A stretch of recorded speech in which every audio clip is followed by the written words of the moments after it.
됐고, 자, 콘덴서의 접속 가볼게요. 콘덴서라는 거는 저항하고 똑같이 생각을 하면 좀 좋아요. 저항이라는 것도 무슨 접속이 있었어요? 저항에 직렬 접속이 있었고 또는 병렬 접속이 있었어요. 직렬 접속에서 저항이 이렇게 있다라고 하면 여기에 뭐를 전압을 흘려주니까 전류가 흘러 들어갔어요. R1, R2, R3가 있으면 땡땡땡 Rn개가 있다고 하면 직렬 접속은 어떻게 해? 다 더하기만 하면 끝나는 거죠. 근데 여기에 우리 뭐가 있었어? 병렬 접속이 있었으면 병렬 접속이 이렇게 있다면 얘는 어떻게 구했어요? 합성 저항은 더한 게 아니라 R1분의 1 플러스 R2분의 1 플러스 R3분의 1 땡땡땡 Rn분의 1에 역수치해 준다고 했죠. 그래서 이렇게 풀어졌었는데 그것만 기억해 주시면 돼요. 이거는 전혀 어렵지 않아요. 그냥 얘하고 저항하고 약간 반대로 생각하면 돼요. 그게 무슨 얘기냐? 저항의 직렬 접속을 콘덴서의 병렬 접속처럼 생각하면 된다는 얘기예요. 자, 저항의 직렬 접속일 때는 어떻게 했어? R1 더하기 R2 더하기 R3 했죠. 근데 콘덴서는 병렬일 때 뭐처럼? 저항의 직렬처럼 돼. 그러면 얘는 그냥 얘 더하기 얘 더하기 얘를 해주면 된다는 얘기예요. 합성 전전 용량 C제로를 구할 때는 C1 더하기 C2 더하기 C3를 하면 얘는 저항의 직렬처럼 병렬 접속은 풀어버릴 수 있다는 얘기예요. 어렵지 않죠. 그 대신 여기에 뭐가 Q1 우리 생각해보면 전류가 흘러 들어간다고 하면 저항 1, 저항 2가 있어요. 이렇게 전압이 흘러 들어가면 전류가 흘러 들어간다고 하면 여기에 I1 전류, I2 전류가 가는 길이 나눠져 버렸죠. 그럼 I1과 I2는 벌써 값이 나눠진다는 얘기예요. 그것도 똑같아요. 큐클롱은 전하죠. 전하는 곧 전류의 이동이니까 큐클롱이 이동을 한다는 얘기는 전류가 흘러간다는 얘기니까 여기서도 달라진다라고 생각하면 돼요. Q1, Q2, Q3가 달라질 수밖에 없어요. 그래서 풀어줄 때는 뭐부터 구해라? 합성 정전 용량부터 구한 다음에 그리고 Q 값을 풀어라. 그러면 Q는 CV니까 계산하는 방식은 쉽겠죠. 그냥 Q는 CV니까 C1 값, C2 값, C3 값. 우리 병렬일 때 여기서부터 여기까지 전압은 같다라고 했으니까 전압은 같아요. 그러니까 병렬은 다 똑같아요. Q는 CV라는 공식에 의해서 Q1은 C1 곱하기 V, Q2는 당연히 C2 곱하기 V. 전압은 다 똑같으니까 이렇게 풀어주면 된다는 얘기예요. 크게 어렵지 않습니다. 그렇게 해서 풀어주시고요. 그러면 직렬 접속은 어떻게 풀어보면 돼요? 저항의 무슨 접속처럼? 저항의 병렬 접속처럼 풀어버리면 돼요. 이게 무슨 얘기냐? 자, 이제 이렇게 왔어요. C1, C2, C3가 있어요. 이렇게 있으면 이건 어떻게 본다? 합성 정정 용량을 먼저 구한다겠죠. 합성 정정 용량 C제로는 뭐분의 뭐? C1분의 1 플러스 C2분의 1 플러스 C3분의 1 땡땡땡 CN분의 1에 역수치하면 돼요. 뭐처럼? 저항의 병렬처럼 풀어버리면 된다라는 거예요. 이런 식으로 풀어버리면 된다라는 거 좀 알아두시면 될 것 같아요. 자, 그러면 우리가 지난시 저항에서 직렬 접속했을 때는 뭐가 생긴다고 했어요? 저항이 이렇게 있다라고 생각합시다. 저항이 어떻게 이렇게 있었어요. 그리고 전압이 갔어요. 그랬더니 여기에 전류가 흘러가고 있다가 첫 번째 저항을 만나니까 이게 뭐였어요? 밸브이죠. 수도 밸브를 꽉 그만큼 잠궈버리니 그만큼 가고 있다가 저항을 R1이라는 거를 저항을 만나니까 전압이 뚝 떨어진다겠죠. 전압 강하가 생긴다겠죠. 자, 전압 강화가 생기면 두 번째 R2에 또 만났을 때 저항을 또 만나니까 또 떨어진다겠죠. 그만큼. 그리고 R3만큼 만나니까 또 한 번 떨어진다라고 했어요. 그래서 전압 강화가 생긴다고 했는데 똑같아요. 이 콘덴서도 결론적으로 지나가 버리면 뭐가 생겨? 직렬 접속일 때는 거기에 따른 뭐가 생긴다? 전압 강화가 생기더라라는 거예요. 그래서 근데 직렬이니까 자 우리 이렇게 가는 길은 외길이에요. 외길. 그럼 뭐가 같았어요? 전류가 같았죠. 그러니까 Q쿨롱의 전하는 어쨌든 Q는 전하죠. 전하. 전류랑 똑같이 보는 거예요. 자, 이동하면 가는 길이 외길이죠. 당연히 여기는 다 똑같을 수밖에 없다는 얘기예요. 가는 길이 외길이니까. 자, 그러면 Q는 아까 뭐였어요? CV라는 공식을 바꿔줄 수 있는 거예요. 그럼 우리 합산 정정 용량 얘는 구해놨죠. 그럼 Q 값은 얘만 그냥 C0 값만 곱해주면 Q 값은 구해줘. 그럼 다 똑같다는 얘기예요, 여기는. 그 대신 여기에 얘 때문에 뭐가 생긴다? 전압 강화가 생긴다라는 거예요.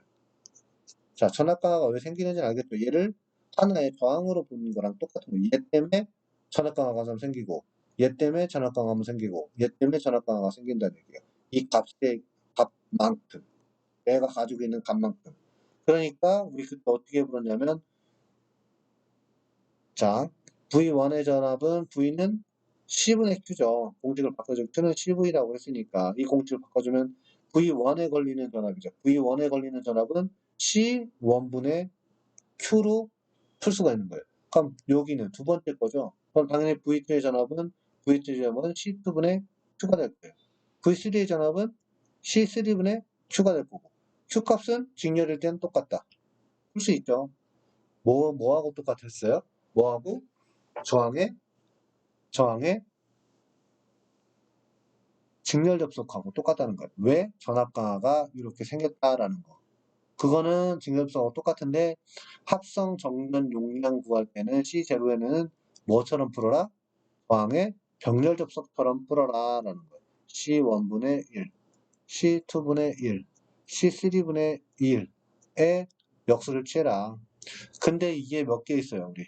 두 개 있다라고 합시다. 두 개 있을 때 어떻게 풀었어요? 두 개 있을 때는 위에 거는 곱하고 아래 거는 더해라 라고 했었죠. 그래서 우리가 C1 곱하기 C2, C1 더하기 C2 해서 합성 정정 용량을 구해라. 자, 회로는 우리가 직렬 접속, 병렬 접속 다 얘기했었잖아요. 그럼 회로는 어떤 회로가 있겠어요? 여기 하나 있고 여기서 갈라지는 이러한 회로도 만들 수 있다는 얘기예요. 여기 또 만들 수 있으면 여기 또 몇 개가 있어도 이런 식으로 만들어질 수 있다라는 거예요. 여기에 전압이 걸리겠죠. 네. 그러면 얘 합성 정정 용량을 구해야겠죠. 합성 정정 용량은 얘는 어떻게? 저항의 직렬처럼 하니까 C1, C2, C3, C4라면 다 더해버리면 끝나요, 얘는. 그럼 얘는 C0 값 구할 수 있겠죠. 이거에 대한 C0 값 구하고. 얘도 뭐 C1, C2라고 하면 얘하고 더하면 끝이에요. 그러면 이 회로는 어떻게 바뀌어요? 이 회로는 이렇게 바뀌겠죠. 왜? 얘 값을 구한 게 요거고, 얘 값을 더한 게 요거고, 얘는 그대로 내려오니까. 이렇게 직렬처럼 바꿔줄 수 있죠. 그럼 직렬일 때는 얘가 C1, C2, C3라고 하면 이건 어떻게 직렬은 병렬처럼 푼다고 해요. C1분의 1, C2분의 1, C3분의 1에 역수 취해준다겠죠. 이런 식으로 합성 정정 용량을 구하면 됩니다. 근데 여기서 궁금한 거 당연히 직렬이니까 뭐가 생긴다? 전압 강하가 생긴다. 누구에 의해서? 얘에 의해서. 무슨 말인지 이해 가죠, 이거? 이거를 이해를 하셔야 되는데 제가 여러분들을 이해를 했는지 못했는지를 수업을 이렇게 진행을 하니까 좀 이해했는지 안 했는지 잘 모르겠네요. 근데 어쨌든 다시 한 번 더 얘기하면 저항의 회로랑 똑같다. 그 대신 저항의 직렬은 콘덴서의 병렬처럼 계산을 해라. 그리고 저항의 콘덴서의 병렬은 저항의 직렬처럼 그리고 콘덴서의 직렬은 저항의 병렬처럼 계산을 해라. 알겠죠? 자, 그러면 우리 요거 한번 풀어볼게요, 제가. 이거는 여러분들이 제가 풀어주는 문제는 반드시 좀 기억하셔야 됩니다. 이런 문제는 시험 문제에 종종 잘 나와요. 자, 그러면 이거 얘 회로를 바꿔주면 이 회로로 바꿀 수가 있어야 돼요. 여기에 몇 볼트가 걸리는 거야? 100볼트가 걸리는 거예요. 그럼 얘는 C대로라고 하는 이걸로. 그럼 얘하고 얘를 그냥 단순하게 더하면 안 되겠죠. 저항에 뭐처럼? 정렬처럼 풀어라 라고 했죠. 그러면 이거는 1분의 1 플러스 2분의 1 플러스 3분의 1의 역수를 취해준다겠죠. 그럼 당연히 이거는 풀 수 있겠죠, 여러분이. 그럼 뭐 풀어보면 몇 나와요? 11분의 6 나옵니다. 그래서 얘 답은 약 0.54가 나와요. 근데 단위가 뭐예요? 단위가 마이크로죠, 다. 세 개가 마이크로니까 당연히 0.54 마이크로 페럿이라는 C 제로값이 나오는 거예요. 자, C 제로값을 풀어버리면 그러면 뭘 풀 수가 있어요? Q는 Q값을 풀어야겠죠. Q 콜롱이라고 했어요. Q는 CV라고 했어요. 그럼 C의 값이 요거죠, 지금. C 제로의 값이 요거니까 0.54 곱하기 몇 볼트? 100볼트 해주니까 몇 쿨롱? 54 마이크로 쿨롱이다. 왜 그러냐면 우리 여기 뭐라고 했어요? 지금 마이크로 했으니까 이거를 그대로 갖다가 대입해주니까 마이크로 쿨롱이 나오더라 라는 거예요. 이해가죠? 자, 이제 54가 나왔어요. 54 마이크로 쿨롱이 나왔어요. 그래놓고 여기에 전압 강화, 여기에 전압 강화, 여기에 전압 강화가 생긴다고 했어요. 이 전압 강화는 뭐처럼 보죠? 전압 강화는 V1이겠죠. Q는 CV라는 공식에 의해서 V는 뭐예요? V는 C분의 Q예요. 근데 여기는 뭐가 있어? C1이 얘죠. 그러니까 여기다 대입을 해주면 뭐가 돼? V1에 걸리는 전압은 몇 분의? 1분의 54가 되겠죠.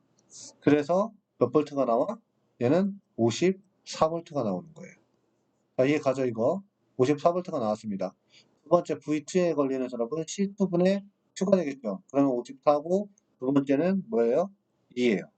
그러니까 얘는 약 27볼트가 나오는 거고.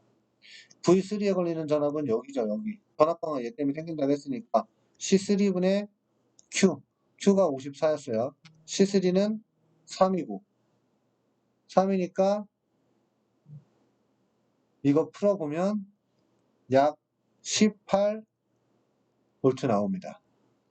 그래서 제가 이게 100볼트가 맞는지 확인을 해보라고 하는 거는 어떻게 해야 돼? 얘네를 다 더해보세요. 그럼 더해보면 대충 몇 볼트? 100볼트가 나오니까 이렇게 푸는 방법이 있다라는 거. 그래서 이거는 저항값처럼 풀어버리면 돼요. 저항값처럼 풀어보면 여러분이 크게 어렵지 않게 풀 수 있으니까 제가 시험 문제에 반드시 낸다고 했었죠. 저항의 직병렬 회로를 가지고 분광구사 시험 문제를 낸다고 했었는데 그것처럼 얘도 똑같이 시험 문제 내겠습니다. 반드시 푸는 문제는 어렵지 않으니까 한 번씩만 풀어보세요. 한 번씩만. 한 번씩만 풀어보면 단위 환산하는 거는 좀 반드시 좀 기억해 주시고요. 대부분 다 마이크로 페러스로 용어를 사용하니까 그런 것 좀 알아두시고 예제 5번은 풀어보세요. 예제 5번은 뭐 풀기 어렵지 않습니다. 최대 정전 용량과 최소 정전 용량을 풀어보세요. 그러면 하나는 직렬일 거고 하나는 병렬일 거예요. 그러면 직렬회로일 때 정전 용량이 얼마고 병렬일 때 정전 용량이 얼마인지 그러면 최대와 최소를 알 수 있을 거예요. 누가 최대가 되고 누가 최소가 되는지 여러분 풀어보시면 알 수 있을 것 같고 예제 6번 같은 경우도 여러분이 풀어보세요. 자, AB가 같은 동정량은 콘덴서에 투격 전화되는 Q1, Q2, Q3는 얼마냐라고 했어요. 이거는 얘하고 얘의 정전 용량을 구한 다음에 얘하고 그냥 더하면 안 되겠죠. 이것분의 1, 이것분의 1의 역수를 취해서 뭘 구해? 합성 정전 용량을 구할 수가 있겠죠. 합성 정전 용량을 구하면 뭘 구할 수 있어? 전체 흘러가는 Q쿨롱의 전압, Q는 CV라는 거를 해서 C값을 아니까 당연히 풀 수 있을 거고 여기 흘러가는 거는 직렬이니까 얘하고 같아요. 근데 여기서는 달라지죠. 달라지니까 나눠질 거예요. 근데 얘하고 얘는 2하고 2 마이크로페럿 2 마이크로페럿이니까 답은 얘하고 얘는 똑같을 수밖에 없어요. 왜? 뭐하고 뭐가 똑같으니까 얘하고 얘, 아이고, 얘하고 얘의 값이 똑같기 때문에. 그럼 Q랑 Q3도 풀어줄 수 있을 거예요. 그럼 Q는 쉽게 얘기해서 이거예요. 전류예요, 전류. 왜? Q쿨롱의 전하가 흘러가는 게 전류니까. Q가 흘러가다가 여긴 직렬이 가는 길이 외길이니까 여기까지는 똑같아요. 하지만 여기서는 달라진다겠죠. 그래서 Q2와 Q3는 달라질 거다. 얘하고는 당연히 값이 틀려질 거예요. 그래서 이거 한번 풀어봐 주시고요. 이 문제도 풀어보세요. 합성 정전 용량 그리고 에너지 줄이라고 했는데 줄은 우리 줄의 법칙을 얘기하면 히트 유닛이었어요. 걔가 어떻게 나오는지 얘도 한번 좀 이따가 한번 하고 풀어볼게요. 여기 있네요. 콘덴서에 축적되는 에너지라고 했어요. 그 에너지의 값은 우리 옛날에 줄의 법칙에 의해서 한번 계산을 해 주시면 됩니다. 그 줄의 법칙이 어떻게 됐었냐라고 하면 우리 왜 옛날에 그 전류에 의해 단위 기간 중에 발생하는 열량은 전류의 제곱과 저항의 곱에 뭐 비례한다 뭐라고 얘기를 했던 거 기억나는지 H는 I 제곱 RT라고 해서 줄이라고 계산을 했었어요. 근데 이거를 어떻게 1 줄은 몇 칼로리? 0.24 칼로리라고 얘기를 했었어요. 그래서 요거 바꿔줬던 거 기억나죠? 그걸로 바꿔줘야 돼요. 줄을 또 뭘로 물어볼 수가 있어서 칼로리로 물어볼 수가 있어요. 이렇게. 그래서 이 공식을 그대로 쓰는 거예요. 우리 그때 0.24 뭐 곱해서 i제곱 RT였는데 얘는 콘덴서에 축적되는 에너지는 2분의 1 큐브예요. 자, 2분의 1 QV라는 거를 우리 한번 바꿔봅시다. 이 공식을 어떻게? 요 공식이 있었는데 W는 2분의 1 CV다. 그럼 2분의 1 Q는 뭐예요? Q는 CV죠. 그러니까 V가 하나 더 있으니까 CV 제곱으로 나오는 거예요. 이거 단위 바뀌는 거 알겠죠? Q는 CV니까 이거 V 하나가 더 있으니까 당연히 이렇게 나올 거고. V는 C분의 Q였어요. V는 C분의 Q였는데 Q가 여기 하나 더 있네요. 그러니까 C분의 Q 제곱이 되는 거예요. 이렇게 바뀌는 거는 좀 기억해 주시고, 어쨌든 콘덴서에 나오는 거는 이 공식 하나만 좀 기억해 주시면 나머지 단위 원산하는 거는, 그 변화되는 거는, 그렇게 좀 기억해 주시면 될 것 같아요. 근데 여기 단위가 뭐예요? 줄이죠. 줄을 다시 우리는 뭘로 바꿔야 돼? 칼로리로도 바꿔줄 수 있어야 돼요. 그래서 칼로리로 할 때는 1줄은 0.24 칼로리다라는 거 좀 기억해 주시고, 예제 7번도 같이 풀어줄 수 있어요.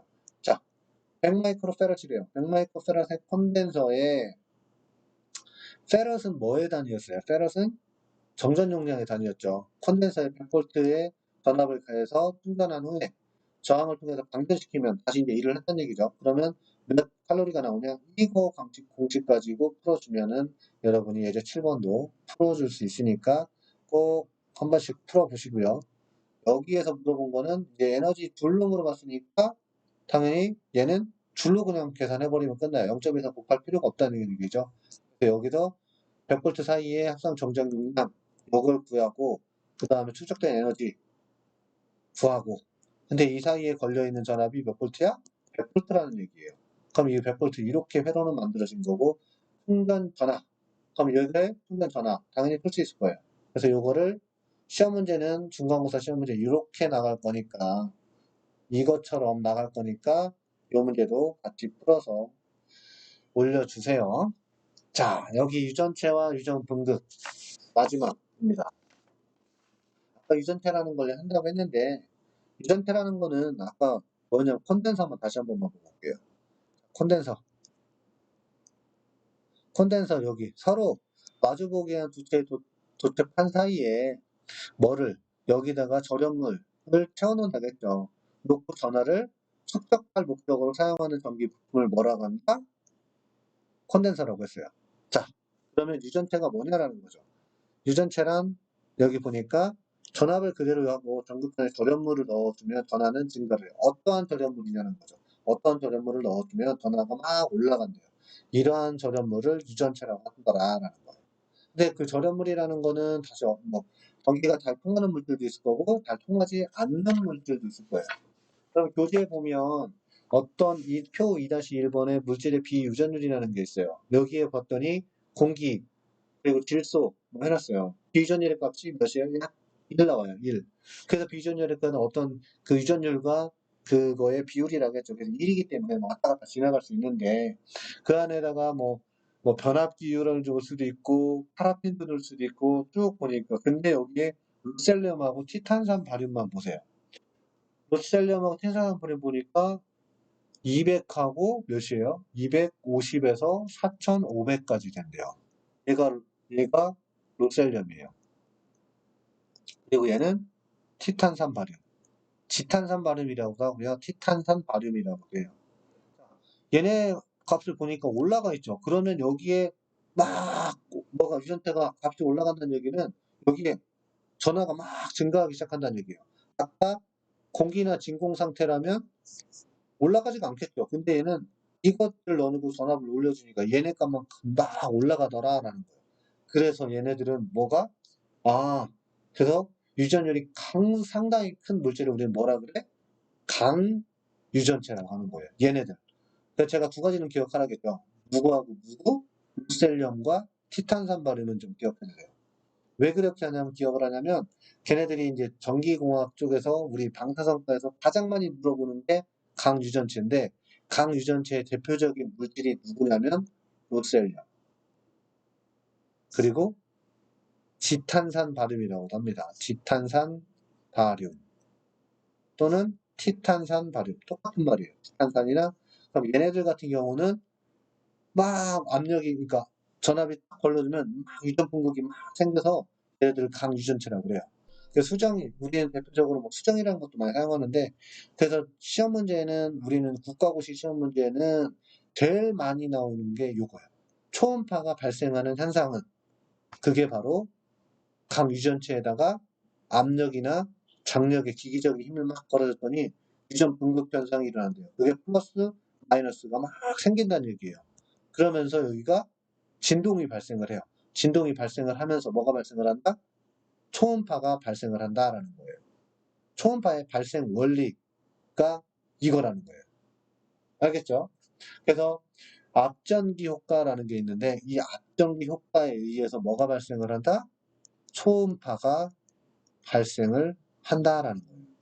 그래서 우리 방사선과는 대표적으로 많이 사용하는 것들이 뭐 예를 들어서 방사선이라는 걸 만들어야 되니까 그 방사선을 만들려면 전기를 가지고 사용할 수밖에 없다는 얘기예요.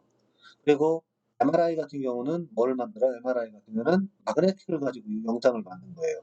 그러면 이 초음파는 무슨 현상을 가지고 만든 거다? 강유전체에 이러한 강유전체에 무슨 현상? 유전 분극 현상이 발생하는 앞전기 효과에 의해서 뭐가 발생한다? 초음파가 발생을 하더라라는 거예요. 반드시 이거는 좀 기억해 주셔야 됩니다. 왜냐하면 대표적으로 시험 문제에 많이 나와요. 그래서 초음파가 발생하는 원리는 초음파가 발생하는 효과는 앞전기 효과. 앞전기 효과는 어떤 강유전체에다가 외부적에서 압력을 걸어주는 전압이죠, 전압. 전압을 걸어주니까 뭐가 기계적인 진동을 발생을 하기 때문에 그 진동에 의해서 뭐가 발생한다? 초음파가 발생을 하는 효과를 앞전기 효과다라고 얘기하면 될 것 같아. 자, 이상으로 오늘 수업은 마치겠습니다. 수고하셨습니다.